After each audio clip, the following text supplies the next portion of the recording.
But wait, first a moment from our sponsor, the timeless piece. Like, shut the fuck up. I was just gonna make a basic ass video to get some fucking views, and as soon as I said, like, social media is pretty much just like porn, I just felt fucking sick. I fucking hate what the world has come to, bro, honestly. I fucking hate that my generation of men are so consumed by like this modern technology that's so bad for them, and it's so fucking hard to pull a young man out of this. This is my work, this is my purpose, my mission. It gives me a great deal of fulfillment.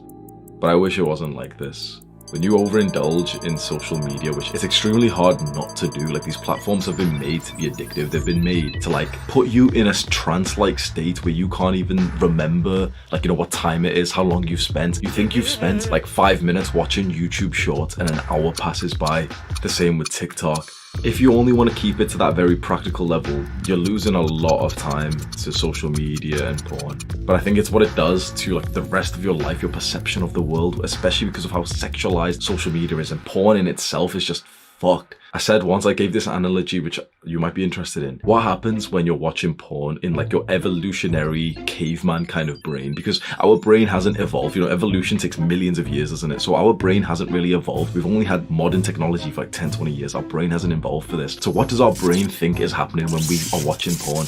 It thinks it's real. Of course, there's a part of our brain, you know, like the most advanced part of our brain, which of course understands, yep, this is porn, and you know, I'm actually a loser, I'm actually just looking into a screen. But there is like an evolutionary part of our brain, like the brainstem, you know, the oldest part of our brain, the caveman kind of brain, which literally thinks it's real. It thinks that you have such a variety of sexual options. I know this is going to be offensive. That part of your brain doesn't realize that you are a fucking loser, that you are the one looking into a screen. So this part of your brain, this like caveman part of your brain, thinks that you are a winner. It thinks that these women have submitted to you, they're sexual. That's why your dick gets hard. And when you bust a nut, it's like, oh wow, like we've achieved the height of male life. We have successfully fulfilled our sexual strategy as men, which is, you know, to spread our seed to like many, many different women. If you achieve that ultimate goal of male life, what would be after that? Well, rest, recover, get some like high fat, high processed foods, go to sleep, feel lethargic. You don't need to work. You don't need to go to the gym. You don't need to like work out, be productive. You don't need those things because you've just achieved the height of male life. That's what happens when you watch things like porn and you go on social media. A part of your brain just thinks that you are like the ultimate fucking legend. And because of that, it strips you of your motivation to go and do the things that would actually build you up to be the kind of man who can attract the women that you actually want. The third habit that keeps you weak is video games, and this is controversial. It's controversial to literally say video games are bad because all these nerds will disagree with me and they'll say, oh, but actually for what? Shut the fuck up. Any argument that you have against this, that video games actually help you to be, shut the fuck up. They actually help you to be creative. Shut up. Shut the fuck up.